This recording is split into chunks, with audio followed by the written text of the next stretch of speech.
кеттік ары қарай. 12-де 4-ші есеп. Теплоход барлық жолға 5 сағат уақыт жұмсап, өзен ағысымен 48 және кері қайтарда осындай жолды жүзіп өтті дейді. Так, сразу жазып алайық. Бірінші есепті. Уақыт 5 сағат уақыт жұмсады. 5 сағат. Содан кейін өзен ағысымен 48 километр дейді. Так, ағыспен 48 километр жүзеді. Кері қайтарда да осындай жолды дейді. Значит, кері қайтқанда S кері тоже 48 жүзеді. Так, ары қарай. Өзен ағысының жылдамдығы 4 км сағат болса, теплоходтың меншікті жылдамдығын табыңдар. Так, өзен ағысы В өзен бізде қанша дейді? 4 км сағат дейді, 4 км болса теплоходтың меншікті жылдамдығы. Так, енді мына теплоходтың жылдамдығын табыңдар дейді. Теплоход белгісіз. Так, мына жылдамдықты енді мен мына ағысқа кері шығарып аламын, потому что теплоход былай да жүріп жатыр. Егер де В ағыспен жүзетін болса, онда ол X плюс 4 км сағат болады, потому что жаңағыдай айттық, ағыспен жүзген кезде ол дополнительно ағыстың жылдамдығы мынаған қосылады да, теплоход уже тезірек жүріп бастайды. Егер де ағысқа кері жүретін болса, ол керісінше жаңа теплоходтың жолы азаяды, жылдамдығы азаяды. Сонда ол керісінше мына минусоваться етіледі. То есть уже теплоход жай жүріп бастайды, ағысқа қарсы болатын болса. Енді осыған қарап, мына Т-ның формуласына қарап құрастырып аламыз. Значит, бізде бірінші ағысқа бара жатырған, то есть ағыспен бірге бара жатырған жолын салайық, ол бізде 48 және жылдамдығы X плюс 4 болды. Осыған қосамын, кері қайтқанда тоже 48 км жүрген, жылдамдығы уже аздау X минус 4 пен жүрген. И общий бұның барлығына ол 5 сағат уақытын жояды. Енді осыны шығаратын болсақ, мына жерде ортақ бөлімін x минус 4, мынаған x плюс 4-те, мынаған екеуінікі келеді. X квадрат минус 16 ғой, а квадрат минус b квадраттың формуласы ғой. Так, сонда бөлімін жазбаймын, алады жазайық. 48x минус 4 плюс 48x плюс 4 тең 5x квадрат минус 16. Сонда мына жерде ашатын болса 48x минус 48-ді көбейтейік 4-ке 192 плюс 48x, мынау 192 болады. Мыналарды шығарайық бері қарай, минус 5x квадрат. 5-ті минус 16-ға көбейтсем, 16 көбейту 5, 80 минус 80 болады, шыққанда плюс 80 болып шығады, тең болады 0 дейік. Так, мына жерде 192 дедім ғой, мына екеу қысқарады. 48-де 48 қоссақ, плюс 48, 96x. Так, минус 5x квадрат, плюс 80, тең 0. Керісінше, наоборот, бірінші x квадрат жазамыз. 96x жазамыз, плюс 80, тең болады 0. Так, мына жерде минус 1-ден құтылайық, бірінші. 5x квадрат, таңба ауыстырамыз, минус 96x, минус 80. Яғни, минус 1-ге көйт жүреміз, осыдан дискриминант тауып алайық. Мына жерге жазайын. Дискриминант тең болады 96-ның квадраты. 9216. Минус 4 көбейту 5. Көбейту минус 80. Так, бірден есептейікші. 4 көбейту 5 көбейту 80. Ол бізде 1600 береді екен. Мына 2 минус бір-біріне қосылып кетеді. Сонда 10816 болады. Так, x-ті табатын болсақ, ол менде плюс 96, плюс минус, мынаның түбірі 104, бірден жазайық, бөлінген 2 көбейту 5, 10. Сонда x бірім тең болады 96-ға 104-ті қоссақ, оны 10-ға бөлсек, менде 20 шығады екен. x 2, 96-тан 104-ті алсақ, оны 10-ға бөлсек, минус 0,8 шығады екен. Так, мінекей бізде шықты. Енді жаңағы айтқандай, бізде жылдамдық минус таңбамен қарастырылмайды, сондықтан біз оң таңбаны аламыз. Сонда теплоходтың өзінің жылдамдығы, бізге теплоходтың өзінің жылдамдығы керек болды ғой, оның жылдамдығы бізде 20 км сағат болады екен сонда. Так, екіншісі осының меншікті жылдамдығы 20 км сағат глиссер өзен ағысы бойымен 60 км жүзіп кері қайтты. Яғни глиссердің өзінің жылдамдығы 20 км сағат, ол өзен ағысымен S тең 60 км жүзіп өтеді. Глиссер барлық жолға 6-25 сағат жұмсаса дейді, 6-25 сағат жұмсаса, өзен ағысының жылдамдығын табыңдар, яғни В өзенді табу керек біз. Мынау глиссердің өзінікі.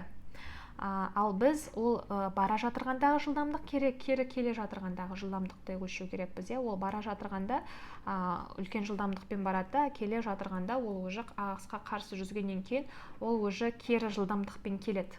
Енді мына формула бойынша қоятын болсақ, бізде қашықтық 60-қа тең, ағыспен бара жатырғанда x плюс 20 мен барады, ағысқа қарсы келе жатырғанда 20 минус x пен келеді.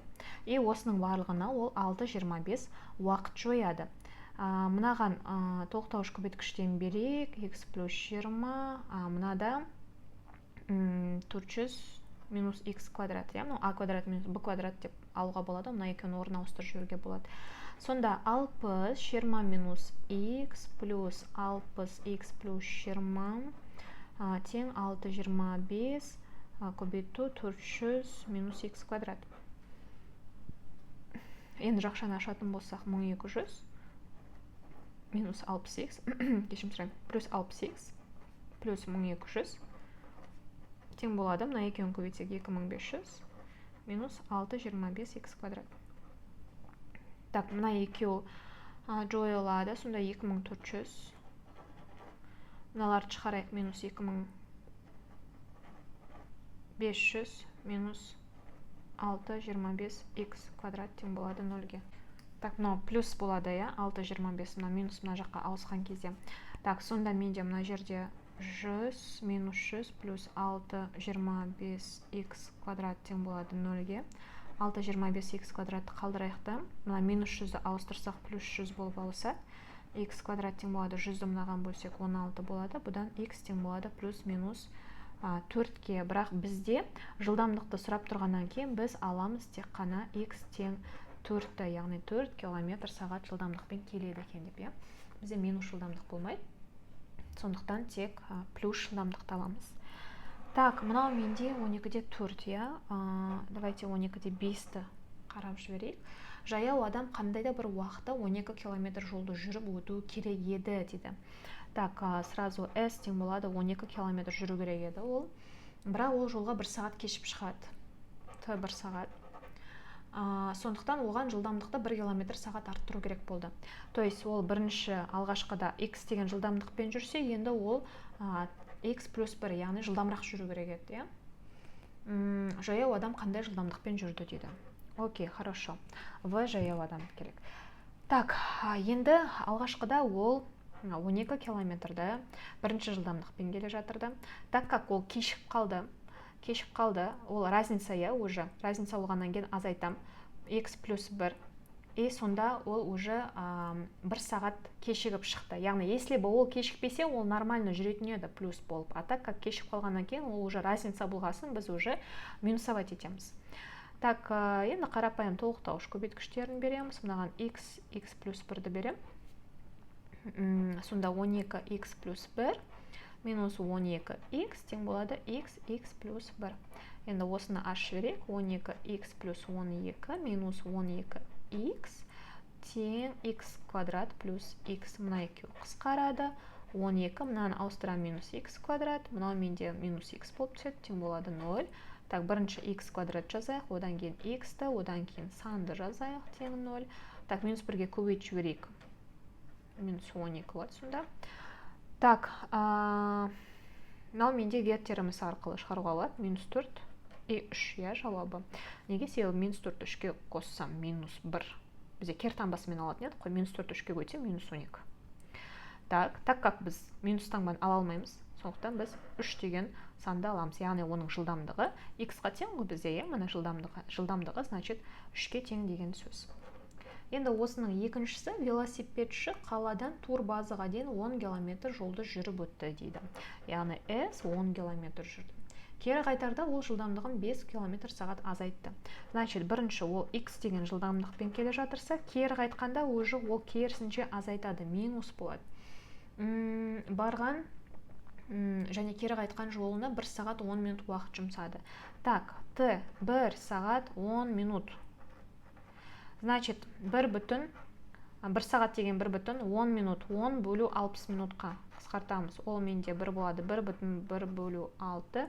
Так, бұрыс бөлшекке айналдырсақ, 6-тан 7 болады. Міне, сразу айналдырып аламыз. Велосипедшінің турбазадан қалаға дейін жүрген жылдамдығын табыңдар. Окей, жылдамдық табу керек. Енді то же самое бұл жерде де. Бірақ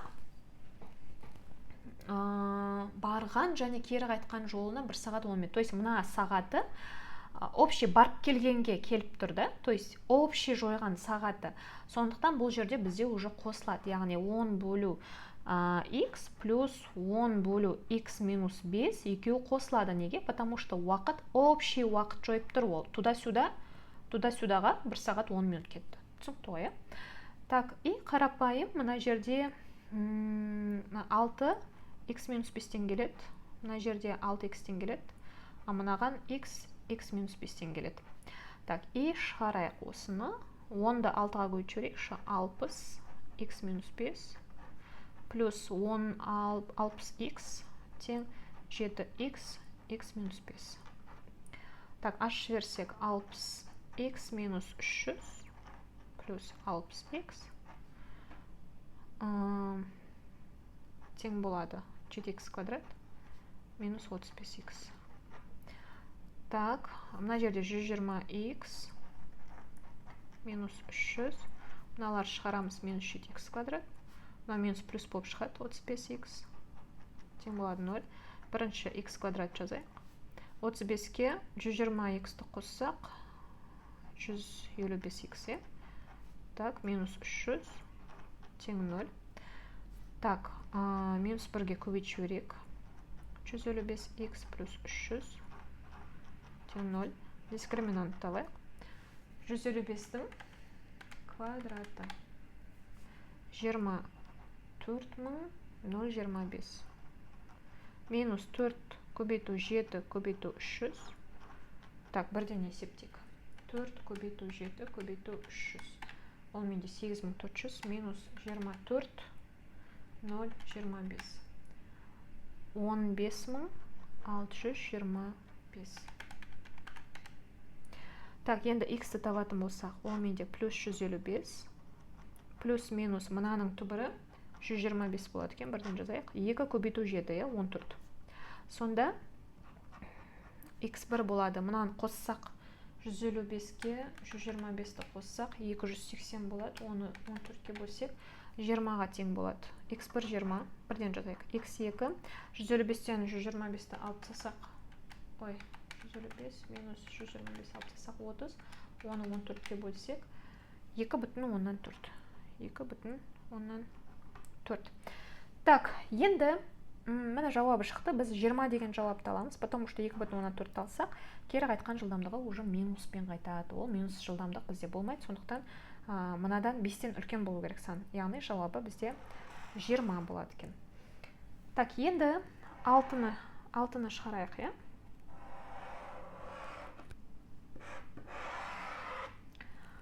Так, 12-де 6. Моторлы қайық барлық жолға 0,75 сағат уақыт жұмсап. Так, Т тең 0,75.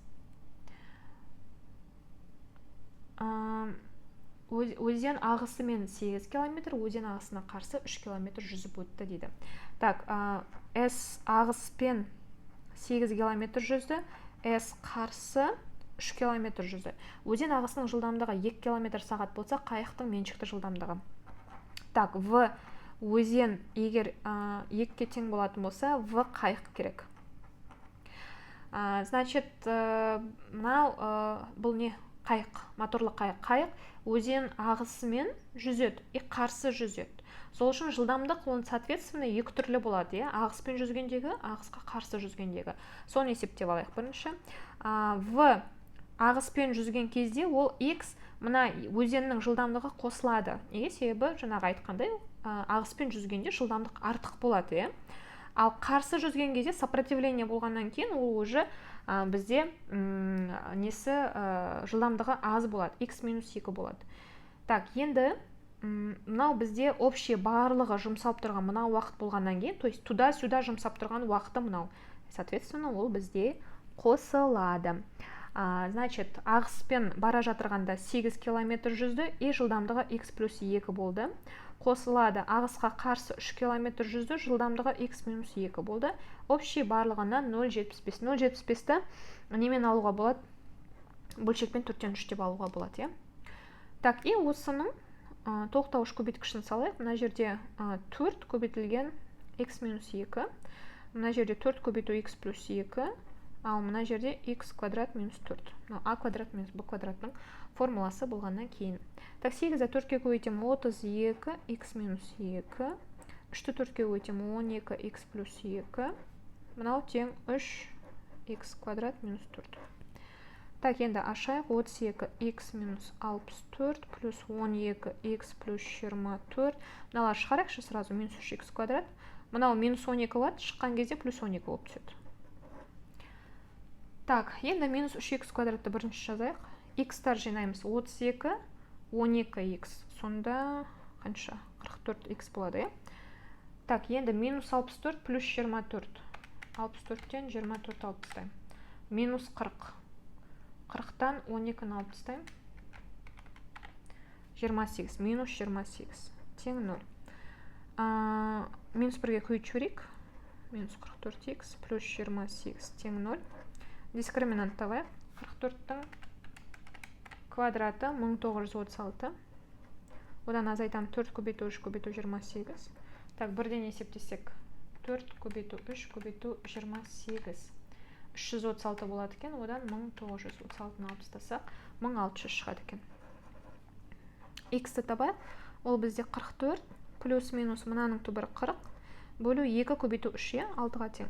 Сонда x1 менде болады. 44-тен 40 алып тастасам. Қосайықшы бірінші. 84, 44-ке 40 қосам 84. Оны 6-ға бөлсек 14 болады екен.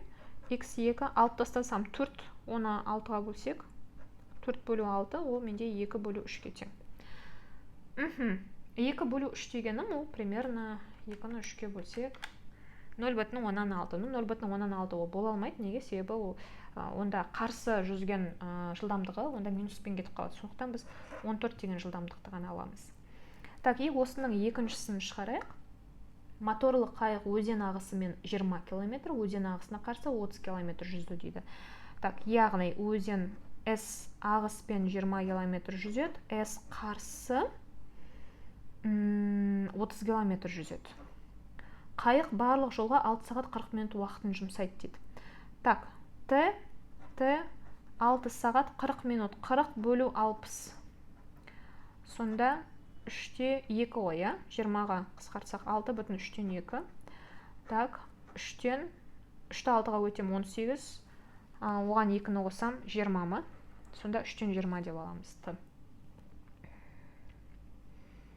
Оның меншікті жылдамдығы қандай еді? Өзен ағысының жылдамдығы 3 км сағат. Так, В өзеннің өзі 3 км. Так, хорошо. Тағы да мына жылдамдықтың ағыспен және қарсы жылдамдығын бөлек шығарып аламыз. Бізге табу керек, қайықтың жылдамдығын табу керек, я? Так, В ағыспен жүзгенде ол бізде x плюс 3 болады. Себебі бізде ағыс көмектеседі, жылдамдық тез болады. Қарсы жүзген кезде наоборот x минус 3 болады. То есть уже жылдамдық азайып кетеді. И енді уақыт бойынша құрамыз формуланы. Ағыспен жүзіп келе жатырғанда 20 км жүзеді, жылдамдығы x плюс 3-пен жүзеді. Мына жерде уақыт общий болғаннан кейін, то есть туда обратно уақыт мынандай общий мынандай кеткеннен кейін, ол қосылады бір-біріне. 30 бөлу x минус 3. Мына бізде қарсы жүзіп келе жатыр. Қарсы 30 км жүзді, жылдамдығы мынандай болды. Тең болады 20 бөлу 3 болады. Так, и енді осын тоже ортақ бөлім келтіреміз. 3 көбейту. Мынада 3 көбейту x плюс 3. Мынада x квадрат минус 9. Так, сонда 60 x минус 3 плюс мынау 90 x плюс 3 тең 20 x квадрат минус 9. Так, мына жерде 60x минус 180, иә. Мына жерде 90x плюс 270, мына жерде 20x квадрат минус 180. Так, енді ығыстырамыз бері қарай. 60x минус 180 плюс 90x плюс 270 минус 20x квадрат плюс 180 тең 0-ге. Мына екеу қысқарады. Минус 20x квадратты бірінші жазайық. Так, 60x-ке 90x-ті қосам 150x. 200, так, 270-тің өзі қалды, я? 270. Тең 0. Так, минус 10-ға бөліп жіберейікші. Минус 10. Сонда таңба өзгеріп кетеді. И 10-ға бөлінеді. Минус 15x минус 27 тең 0. Так, дискриминант табамыз. 15-тің квадраты 225. Минус 4 көбейту 2 көбейту минус 27, мынау плюс болып кетеді. Бірден шығарайық. 4 көбейту 2 көбейту 27.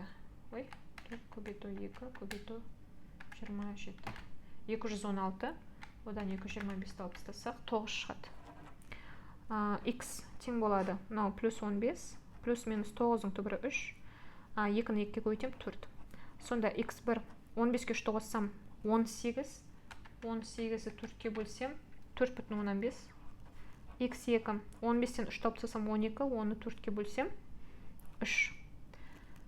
Так, мына жерде қарсы жылдамдығы 3-ті қоя алмаймын, я, потому что жылдамдық 0 болып кетеді. Енді 0 жылдамдықпен жүрмейді. 0 деген ол тұр деген сөз, жылдамдығы жоқ деген сөз. Сондықтан мен 4,15 аламын. Сонда обратно кетқанда ол уже 1,5 жылдамдықпен келеді. Ал қайықтың өзінің жылдамдығы міне 4,15 болады сонда.